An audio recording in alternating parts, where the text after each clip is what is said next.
Amir stood in the marble foyer of Gregory Vance's penthouse, his back straight, his face a mask of calm.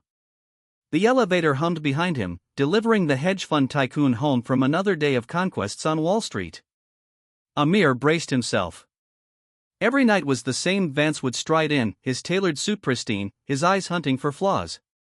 A crease in a jacket, a smudge on a shoe, a car parked a second too late. Anything to unleash his venom. Tonight, Amir felt the weight of it already, a betrayal of sorts, not from a friend, but from a life that pinned him here, swallowing insults for a paycheck. The elevator doors slid open. Vance stormed out, his phone pressed to his ear, barking orders about a deal gone sour. He barely glanced at Amir, tossing his briefcase onto the polished floor like it was trash. Amir, the Bentley. Why's it still idling? You think I pay you to waste my gas? His voice was sharp, a blade slicing through the air. Amir didn't flinch. It's parked, sir. Engine's off. Vance snorted, kicking off his shoes. And this suit you laid out this morning feels like it's been through a ringer. Do your job right, or I'll find someone who will. Amir nodded, his jaw tight. He gathered the shoes, placing them neatly in the closet. Inside, he burned.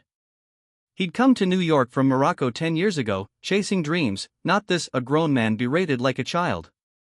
But the job paid for his mother's medical bills back home, for his sister's school. He couldn't walk away. Not yet. Vance's voice trailed after him, now on a call with a client, boasting about his latest million. Power was Vance's drug, and Amir was just collateral damage. In the kitchen, Amir prepared Vance's usual scotch, neat, on a silver tray. He moved with precision, every step deliberate, a quiet rebellion against the chaos of Vance's world. As he set the glass down in the study, he heard a soft voice behind him. You don't have to take that, you know. It was Lila, Vance's daughter, 19, her dark hair pulled back, her eyes sharp with curiosity. She leaned against the doorway, a notebook clutched to her chest. Amir froze. He hadn't seen her there, hadn't expected her to notice him at all. Miss Vance, I'm just doing my job, he said, keeping his tone even. Lila stepped closer, her voice low. He's like that with everyone. But you don't break. How? Amir hesitated. Lila wasn't like her father. She had a hunger for stories, always scribbling in that notebook, asking maids or drivers about their lives when Vance wasn't around. Amir saw no harm in her. You learn to bend, not break, he said simply. She tilted her head, studying him. You sound like you've got a story worth telling. Amir almost smiled. Stories were his secret weapon, the one place Vance's barbs couldn't reach. Back home, he'd spun tales for his cousins under starlit skies, legends of jinn, heroes, and far-off lands. Here, he told them to himself, late at night, to keep his spirit alive. Maybe one day, he said, turning to leave. Lila called after him. There's a storytelling contest downtown. You should enter. I heard you last week, telling Maria about your village. You're good, Amir. He paused, her words stirring something deep. A contest. A stage. A chance to be more than Vance's punching bag. But the risk loomed time away from work, Vance's wrath if he found out. Still, Lila's faith in him was a spark, a tiny act of loyalty in a world that felt like a battlefield. I'll think about it, he said, and slipped out of the room. Back in the foyer, Amir checked his watch. Midnight. Vance was still in his study, shouting into his phone. The penthouse felt like a cage, its gold-trimmed walls closing in. Amir thought of his village, the open desert, the stories that had carried him through hardship. Lila's words echoed. A contest. A way to fight back, not with fists, but with words. He didn't know if he could do it, but the idea took root, stubborn and fierce. As he locked up for the night, Vance's voice boomed from the study. Amir. My cufflinks are missing. You better not be stealing from me. Amir's heart sank. Another accusation, another test. He walked back, ready to face the storm, but in his mind, he was already weaving a story, one where he wasn't just the valet, but the hero. Amir stood before Vance in the study, the Tycoon's eyes boring into him like a predator's. The cufflinks accusation hung heavy, a familiar tactic Vance loved to dangle threats, to keep everyone on edge. "I don't steal, sir," Amir said, his voice steady despite the pulse pounding in his ears. Vance leaned back in his leather chair, swirling his scotch. "Then where are they? Things don't just vanish in my house." Amir knew the game. The cufflinks were likely in Vance's gym bag or a drawer he hadn't checked. But truth didn't matter here, only power did. "I'll look for them," Amir said, keeping his gaze level. Vance smirked, waving him off. "Better find them by morning, or you're out." Amir nodded and left, the threat coiling around him like a snake. He searched the penthouse bedroom, closet, bathroom, knowing it was futile. Vance's words weren't about cufflinks, they were about control. Amir's hands shook as he rifled through drawers. He wasn't just fighting for a job but for his family's survival, for the dreams he'd carried across an ocean. By 2 a.m., the penthouse was quiet, Vance asleep. Amir sat in the staff room, a cramped space off the kitchen, staring at a blank wall. Exhaustion gnawed at him, but Lila's words from earlier flickered like a candle in the dark. The storytelling contest. He pulled out his phone, searching for details. It was in a small Brooklyn theater, open to anyone, with a cash prize and a chance to perform at a bigger venue. The deadline to register was tomorrow. Amir's chest tightened. Could he do this? Step into a spotlight when Vance's shadow loomed so large? He closed his eyes, remembering his village kids gathered around a fire, his voice painting pictures of courage and hope. Those stories had been his shield, his way of making sense of a world that often felt unfair. Here, they could be his weapon. He typed a quick registration, his fingers trembling, and hit send before doubt could stop him. The confirmation email pinged instantly. He was in. Now he just needed a story and the guts to tell it. The next morning, Vance was in a foul mood, barking about a stock dip. Amir served breakfast silently, the cufflinks forgotten, as expected. But Vance's eyes still hunted for weakness. "You're slow today, Amir. Something on your mind?" The taunt was casual, but it stung. Amir forced a neutral reply. "Just focused, sir." Vance grunted, dismissing him. As Amir cleared plates, Lila slipped into the kitchen, her notebook under her arm. "Did you sign up?" she whispered, her eyes bright. Amir hesitated. Lila was kind, but she was still Vance's daughter. Trusting her felt like stepping onto thin ice. "I did," he admitted finally. Her face lit up. "Good. You're going to kill it. What's your story about?" Amir glanced at the door, half expecting Vance to barge in. "My journey here. From Morocco to this." He gestured vaguely at the penthouse. Lila nodded, scribbling something in her notebook. "That's powerful. Tell it like you told Maria, raw, real. People will listen." Her encouragement felt like a lifeline, but it also scared him. What if he failed? What if Vance found out and fired him? The contest was in 3 days, and he'd need to practice, to carve out time between Vance's demands. He thought of his mother, her voice on their last call, frail but proud.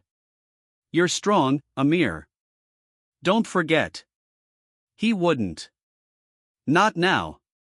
That night, after Vance retired, Amir stayed late, pacing the foyer.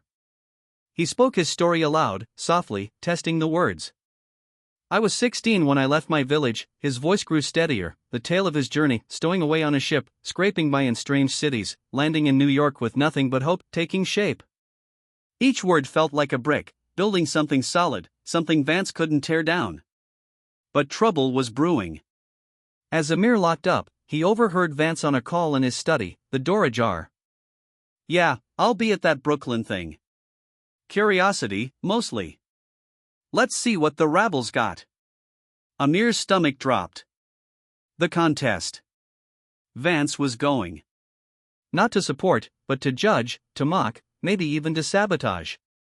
Amir's resolve hardened. This wasn't just about a prize anymore. It was about facing the man who tried to break him and showing him who he really was. Amir's days became a tightrope walk. By day, he navigated Vance's penthouse, dodging insults and accusations, a late coffee, a misaligned tie, anything to fuel the Tycoon's need to dominate. By night, he honed his story, whispering it in the staff room or the garage, where the hum of the city drowned his voice. The contest loomed, 2 days away, and Vance's overheard plan to attend gnawed at him. Would he mock Amir from the audience? Sabotage his chance? The thought was a splinter, but Amir pushed it aside. He'd faced worse than Vance's scorn. He'd crossed oceans. He could cross a stage. Lila became his quiet ally. She caught him practicing once, late, in the kitchen, his words halting but fierce. "That's it, Amir," she said, leaning against the counter. "You're not just telling a story, you're living it up there." Her belief steadied him, but he kept her at arm's length. She was still Vance's daughter, and trust was a luxury he couldn't afford. "Thanks," he said, tucking his notes away. "But I need to do this alone." Lila nodded, unfazed. "You will. Just, don't hold back. Let them feel you." Amir's story was taking shape, a raw account of his journey from a Moroccan village to New York's relentless grind. He spoke of his father's calloused hands, teaching him to fix engines, of the ship he'd stowed away on, its belly cold and dark, of the city that welcomed him with indifference but gave him a chance to fight. It wasn't polished, but it was honest, every word carved from memory. He practiced until his throat ached, until the words felt like armor. Vance, meanwhile, grew sharper, as if sensing a shift. "You're distracted, Amir," he snapped one morning, tossing a shirt back at him. "This smells like cheap detergent. Get it together, or you're done." Amir swallowed the retort, burning his tongue. "Yes, sir." He rewashed the shirt, his mind elsewhere, on the stage, on the crowd, on Vance's smirk in the shadows. The Tycoon's threats were louder now, more personal. "I know people like you," Vance said later, eyeing him over dinner. "Think you're clever, sneaking around. Don't test me." Amir's pulse raced. Did Vance know about the contest? Or was this just another jab to keep him small? The day before the contest, Amir's nerves frayed. He botched small tasks, spilled a glass of water, forgot to polish Vance's watch. Each mistake drew a sneer, a reminder of his place. "You're slipping," Vance said, his voice cold. "I don't keep dead weight." Amir nodded, silent, but inside, he was a storm. He thought of his sister, her last letter about her exams, her dreams of becoming a doctor. He thought of his mother, her cough worsening. This job, this cage, kept them afloat. But the contest, it was for him. A chance to stand tall, to be more than Vance's whipping boy. That night, Lila found him in the garage, pacing, muttering his story. "You're ready," she said, her voice firm. "I heard you. It's real, Amir. They'll love it." He stopped, meeting her eyes. "What if he's there? Your father. What if Lila cut him off? He's always there, trying to own everything. Don't let him own this." Her words hit hard. She wasn't just Vance's daughter, she was someone who saw him, who believed he could fight. "I won't," he said, and for the first time, he meant it. The morning of the contest, Amir woke before dawn. He ironed Vance's suits, polished his shoes, and parked the Bentley with precision, every task a shield against the fear clawing his gut. Vance was in meetings all day, a small mercy. Amir slipped out at dusk, telling the housekeeper he had a family errand. The Brooklyn Theater was a modest brick building, its marquee lit with Story Night. Inside, the crowd buzzed, locals, artists, dreamers. Amir's name was on the list, fifth to perform. He clutched his notes, his heart hammering. Backstage, he watched the others, poets, comedians, a teacher with a tale of her students. Their confidence rattled him. What was he, a valet, doing here? But then he thought of Vance, of every insult, every threat. This wasn't just a contest. It was a battle. He'd tell his story, not for the prize, but for himself. As the host called his name, Amir stepped forward, the spotlight hot on his face. The crowd blurred, but he felt Vance out there, watching, waiting. He took a breath and began. I was 16 when I left my village. Amir's voice filled the small theater, steady at first, then rising like a tide. I was 16 when I left my village, my father's tools in my hands, his lessons in my heart. The crowd leaned in, their silence a weight and a gift. He spoke of the ship, its creaking hull, the fear of being caught. Of New York's cold streets, where he learned to survive, to hope. His words weren't perfect, but they were raw, each one a piece of him laid bare. He didn't look for Vance in the audience. He didn't need to. This moment was his. The story flowed, his mother's letters, her pride keeping him afloat, the jobs he'd scraped by on, from dishwashing to driving cabs, the penthouse, where he wore a mask to endure. I'm still fighting, he said, his voice catching. Not for money, but for the boy who dreamed under desert stars. The crowd stirred, a soft murmur of connection. Amir paused, the final lines ready. I tell stories to remember who I am. To remind myself I'm more than what I'm told I am. He stepped back, breathless, and the applause crashed over him like a wave. Backstage, his legs shook. The other performers clapped his shoulder, their nods quiet praise. Lila appeared, her eyes shining. You did it, Amir. They felt every word. He managed to smile, still reeling. Was he out there? Lila's face tightened. Yeah. In the back. He didn't leave. Amir's stomach twisted. Vance hadn't stormed out or heckled, but his presence was a shadow. What did he think? Did it matter? Amir wasn't sure. The host called the finalists, Amir's name among them. The crowd cheered as he returned to the stage, one of three. The other stories were strong, a poet's ode to her grandmother, a comedian's tale of heartbreak. Amir stood, heart pounding, as the judges deliberated. He didn't need to win. He'd already won something bigger, his voice, his truth, spoken without fear. But when the host announced his name as the winner, the roar of the crowd felt like a release, like a chain snapping. After, people swarmed him, locals offering handshakes, a teacher asking to share his story with her class. Lila hugged him, quick and fierce. I told you, she said. Amir laughed, dazed. But then he saw Vance, weaving through the crowd, his face unreadable. Amir braced himself. Here it came, the sneer, the jab, the reminder of his place. But Vance stopped short, his usual swagger gone. Amir, he said, his voice low, almost hesitant. That was something. Amir blinked, caught off guard. Thank you, sir. Vance shifted, his eyes flicking away, then back. I didn't know. About your life. What you've been through. The words were awkward, like he wasn't used to saying them. Amir stayed silent, waiting. Vance cleared his throat. You've got a gift. Don't waste it. He turned to leave, then paused. We'll talk tomorrow. And he was gone, swallowed by the crowd. Amir stood frozen. Was that an apology? A truce? He didn't trust it, not yet. Vance's world was built on control, and this felt too sudden, too raw. But Lila's voice cut through his thoughts. He's never like that, she said, watching her father's retreating back. You got to him, Amir. He shook his head, unsure. Maybe.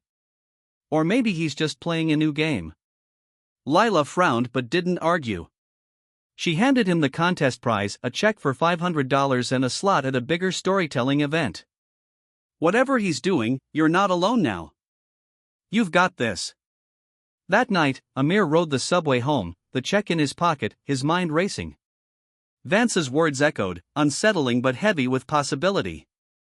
Could the man who'd berated him for years really change? Or was this a trap, a way to pull Amir back under his thumb? He thought of his story, of the boy who'd crossed oceans. That boy didn't trust easy, but he didn't quit either. Amir stepped off the train, the city's pulse matching his own. Tomorrow, he'd face Vance. Not as a valet, but as a man who'd claimed his voice and wasn't giving it back. Amir woke with the dawn, his small apartment quiet except for the city's hum outside. The contest win felt like a dream, the check on his nightstand proof it wasn't. But Vance's words, those halting, almost human words, lingered like a riddle. "We'll talk tomorrow." Amir didn't trust it. Men like Vance didn't bend, they broke things. Still, something had shifted in the theater, a crack in the Tycoon's armor. Amir dressed for work, his resolve like steel. Whatever Vance had planned, he'd face it head-on. At the penthouse, the morning was routine: coffee brewed, suits laid out, Bentley polished. Vance emerged late, his face guarded, no trace of last night's vulnerability. "Amir," he said, taking his coffee. "My study. Now." No insults, no jabs. Just a command. Amir followed, his pulse quick. The study was all dark wood and power books Vance never read, awards he flaunted. Vance sat, motioning for Amir to stand. "Your story," he began, his voice clipped. "It got me thinking. About you. About me." Amir stayed silent, wary. Vance leaned forward, his fingers steepled. "I've been hard on you. On everyone. It's how I win." But last night, he stopped, like the words fought him. "I saw my fathering you. He came here with nothing, built something. I forgot what that takes." Amir blinked, caught off guard. Was this real? Or a performance? "Sir, I just told my truth," he said carefully. Vance nodded, almost to himself. "And it hit me. I've been tearing down what I should have built up." The air felt heavy, charged. Vance stood, pacing. "I want to do something. Fun storytelling workshops. For kids, immigrants, anyone with a voice like yours. You'd run them." Amir's breath caught. A chance to teach, to share his gift, not as Vance's servant, but as his own man. "Why me?" he asked, his voice steady despite the doubt. Vance met his eyes. "Because you're the real thing. And I'm tired of being the bastard in your story." Amir's mind raced. This could be a trap, Vance dangling opportunity to keep him loyal, to own him in a new way. But the man's face held no smirk, no calculation. Just a raw edge, like he was seeing himself clearly for the first time. "I'd need time," Amir said. "To plan, to do it right." Vance nodded. "Take it. Keep your job here, but this comes first. We'll work it out." It wasn't an apology, but it was close, a bridge, not a cage. Lila appeared later, her notebook in hand, eyes wide when Amir told her. "He's serious?" she asked, half laughing. "My father doesn't do this." Amir shrugged. "Maybe he's changing. Or maybe he's scared of what he saw in that theater." Lila grinned. "You. He saw you." She offered to help with the workshops, her writer's heart eager to shape stories. Amir accepted, their partnership a quiet victory. Weeks later, the workshops began in a community center, funded by Vance's check but shaped by Amir's vision. Kids from the Bronx, immigrants from everywhere, gathered to tell their tales. Amir guided them, his voice steady, his stories sparking theirs. Vance visited once, awkward in jeans, listening as a girl shared her journey from Haiti. He didn't speak, but his nod to Amir said enough. They weren't friends, but they were something new, two men, flawed and growing, tied by a shared purpose. Amir's job at the penthouse changed. Vance's barbs softened, replaced by gruff questions about the workshops. "How's that kid, the one with the stutter?" he'd ask, pretending not to care. Amir answered, keeping it professional, but he felt the shift. He wasn't just the valet anymore. He was the storyteller, the teacher, the man who'd faced a titan and won not by fighting, but by standing tall. One night, after a workshop, Amir walked home under the city's lights. He thought of his village, his mother's pride, his sister's dreams. The boy who'd crossed oceans was still in him, but he'd grown stronger, surer. He'd told his story, and it had changed everything. Vance, Lila, the kids, they were part of it now, a new chapter. Amir smiled, the weight of years lifting. He'd betrayed no one, struggled through fire, and found justice, not in revenge, but in redemption. His story wasn't over, but for the first time, he knew he'd write the ending.